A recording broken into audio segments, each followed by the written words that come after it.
Hello, in this video we're going to discuss the famous Turing test, as it is presented in Alan Turing's 1950 article, Computing Machinery and Intelligence. In this paper, Turing starts with a really tough question, which he later substitutes with a question which he thinks is more manageable. The question is nothing less than, can machines think? However, Turing thought that in that form, the question is too vague and unmanageable to be answered. For instance, one way of approaching the question is to come up with an analysis of the notions of thinking and of machine, and see if they are compatible.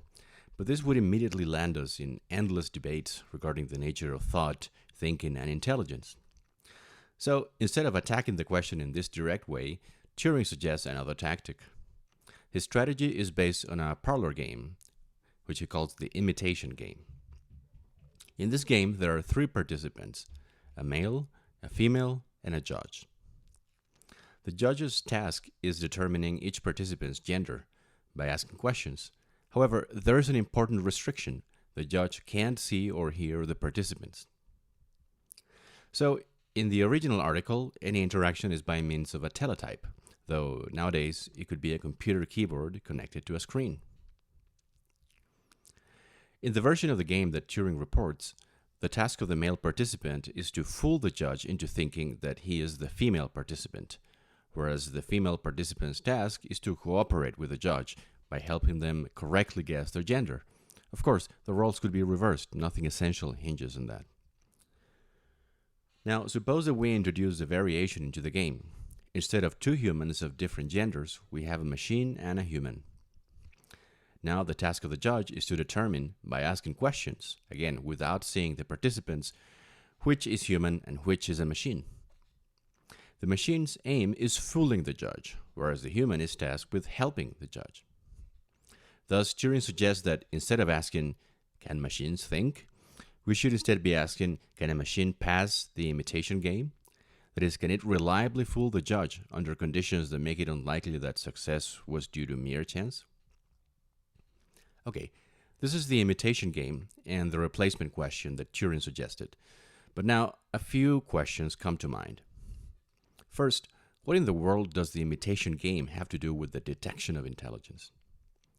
Also, why does Turing think that his version of the question is better than the original one? Well, let's start with the first question. Why is it that success in the imitation game can be considered an indication of intelligence? Well, look at it this way. Suppose that we have the original gender imitation game. Okay? Assume further that the man managed to outwit the judge.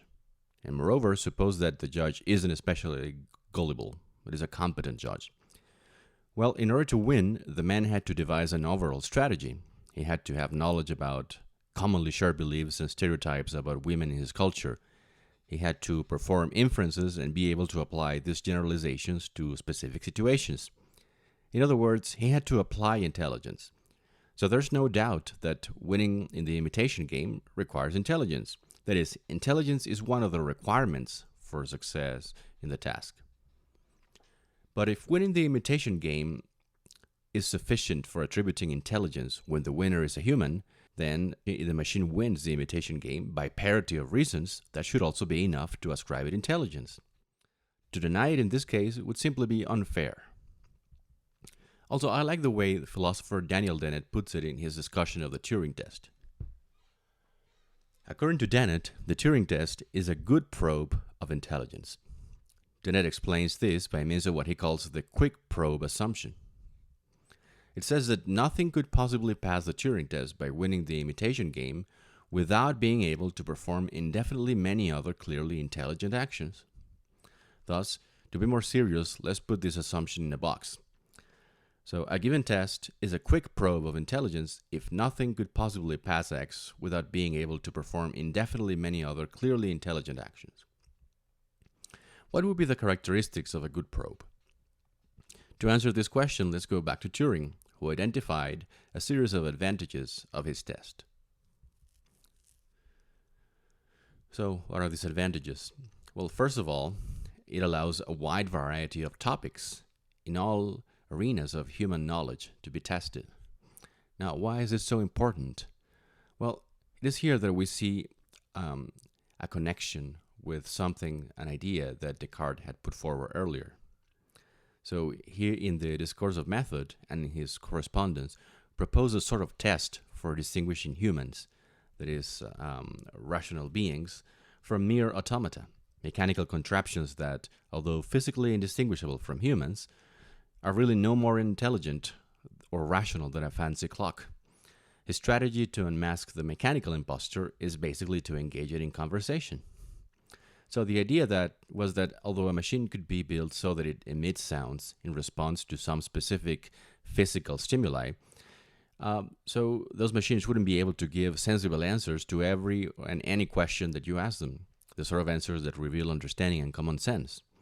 Especially since the range of topics you or any other judge could introduce is virtually endless and could not be foreseen by the machine's designer.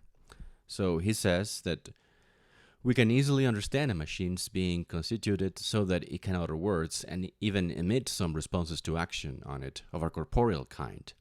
But those machines could never use words or other signs or put them together as we do in order to declare our thoughts to others.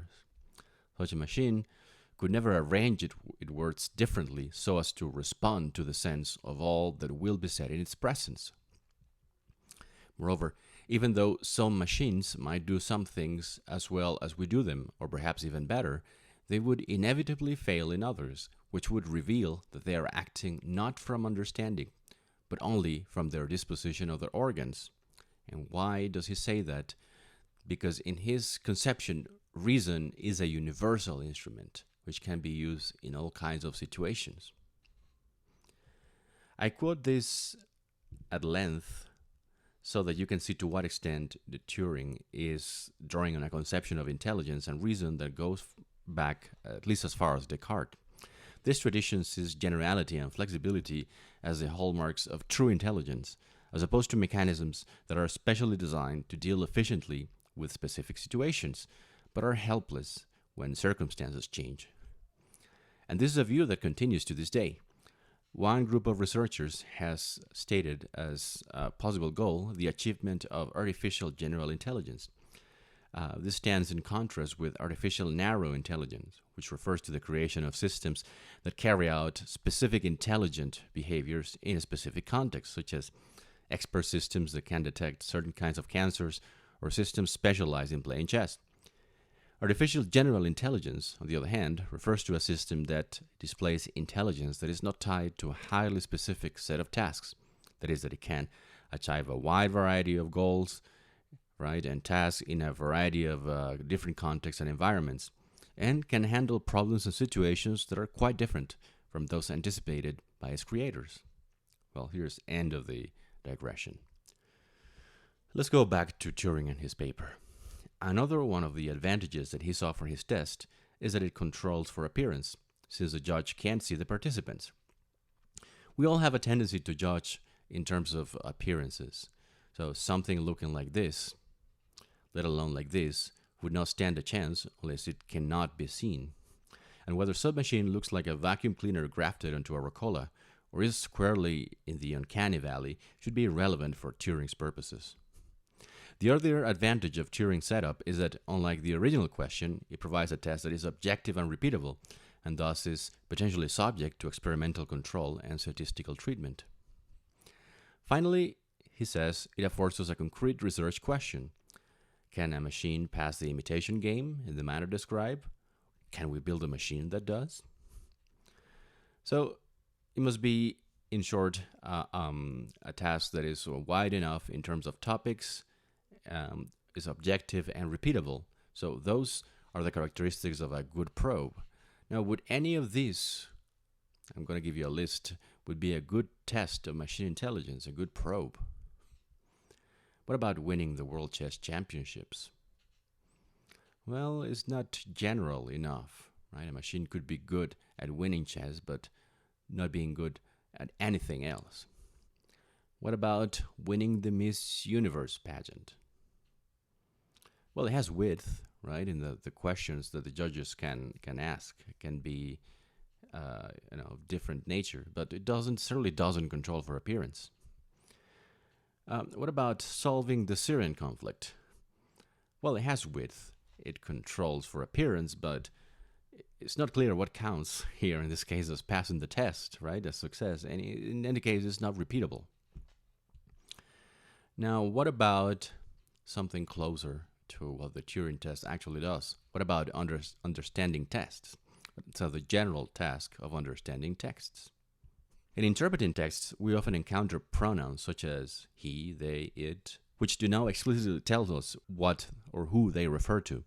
To determine the reference, we must make use of both grammar and non-linguistic context. The relevant contextual cues may be something as circumscribed as seeing who the speaker is pointing to or looking at, but they can get much more complex. Take this example from Terry Winograd. The first sentence says, "The committee denied the group a parade permit because they advocated violence." The second sentence says, "The committee denied the group a parade permit because they feared violence." So who does they refer to in A and B, respectively? In each case, there are two possibilities, the committee and the group. Well, the key, as I'm sure you had no trouble finding out, is given by the occurrence of the verbs advocate and fear.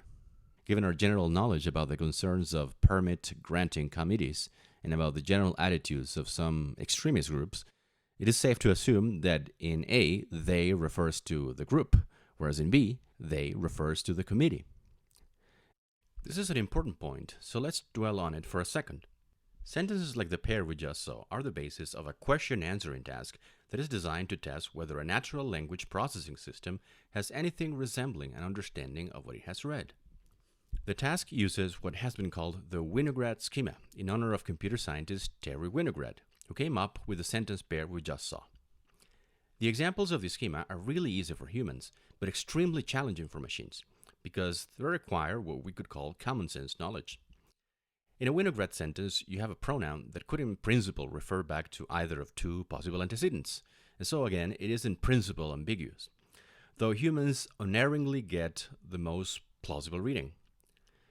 Now, there are cases in which you can assign the reference of a pronoun on the basis of purely grammatical features, such as gender and number markings, without knowing necessarily what's going on in the sentence. So take a sentence like this. Joe's aunt can still beat him at tennis, even though she is 30 years older. Now the question is, who is older? Option A, Joe. Option B, Joe's aunt. Well, here the answer is obvious for a human, right? Joe's aunt. But a computer program could also easily answer it on the basis of purely formal and local elements. So the answer appears in the fragment, she is 30 years older, which is a part of the sentence, where older is being attributed to the referent of she. But the computer can, for instance, have a local representation of she, the pronoun, in which it is explicitly marked as feminine. So only one of the potential referents, namely Joe's aunt, is marked as feminine, and it is the only plausible candidate in consequence. So as I said, the question could be solved purely on the basis of matching formal and local features, or with some sort of statistical association between typically feminine nouns and feminine pronouns, which you could get from mining lots of data from Google, etc. In any case, neither of these techniques would require genuine understanding of what is said in the text. What distinguishes Winograd's sentence is that they remove the possibility of getting it right by means of formal shortcuts, such as those relying entirely on grammar or statistics, since the two potential references are matched in all formal features. In English, this would mean that they also have the same gender and number, though you can also control for other statistically useful cues by making both reference human or non-human, or both animate and so on. In a Winograd sentence, however, what is going to determine the correct answer is a single word that triggers a wealth of human common sense knowledge. So consider this pair, because Winograd sentences usually come in pairs, by the way. So sentence 1, Joe's uncle can still beat him at tennis even though he is 30 years older. Question, who is older? A, Joe. B, Joe's uncle. Sentence 2, Joe's uncle can still beat him at tennis even though he is 30 years younger. Question, who is younger? Well, in the same answers, A, Joe, or B, Joe's uncle. So the two sentences in this pair are identical, except for one word, older in sentence 1 and younger for sentence 2. But this word changes which object or person is likely to be referred to.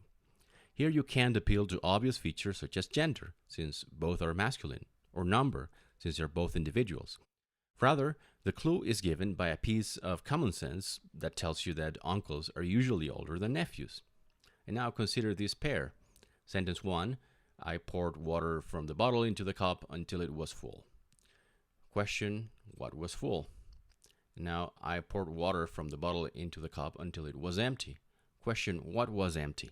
Here the correct answers, again, require knowledge that pouring water from one or any liquid from one container to another means that the first will become empty while the other becomes full. Now, this knowledge of a simple causal schema is second nature to us. It is almost too trivial to mention. But there is no guarantee that a machine will have that piece of knowledge at its disposal. And moreover, that it will be able to access it when it needs it.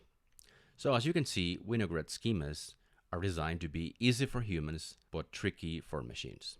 So in 2011, AI researchers Hector Levesque, Ernest Davis, and Leora Morgenstern proposed using a large set of Winograd schemas as an alternative to the Turing test, or at least as a way of complementing it. The grounds for saying that were that the Winograd schema challenge would not allow the machine to hide behind a smokescreen of verbal tricks, playfulness, or canned responses. And they continue saying that what they have proposed is certainly less demanding than an intelligent conversation about sonnets, say, as imagined by Turing. It, however, offers a test challenge that is less subject to abuse.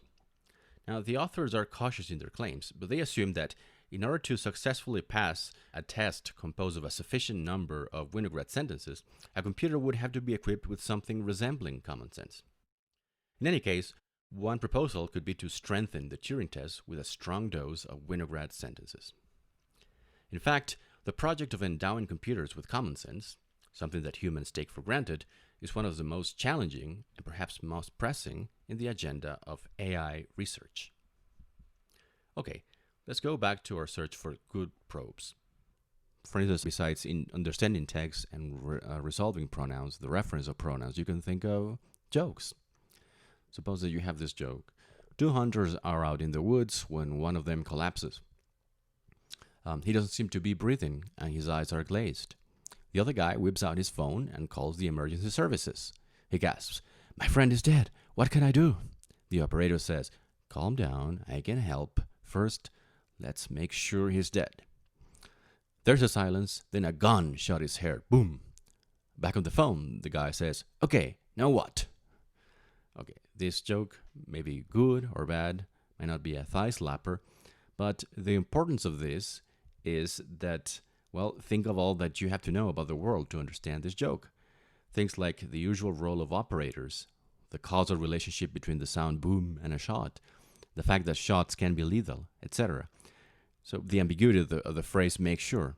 So it's hard to program a machine to know all the facts that are necessary to understand all the conversations in a given culture. And moreover, to know which facts are relevant to a particular question, and to be able to deploy such knowledge as swiftly and effortlessly as you and I do. So that seems to be understanding jokes and understanding conversations in general seem to be, well, good probes of intelligence in Dennett's sense.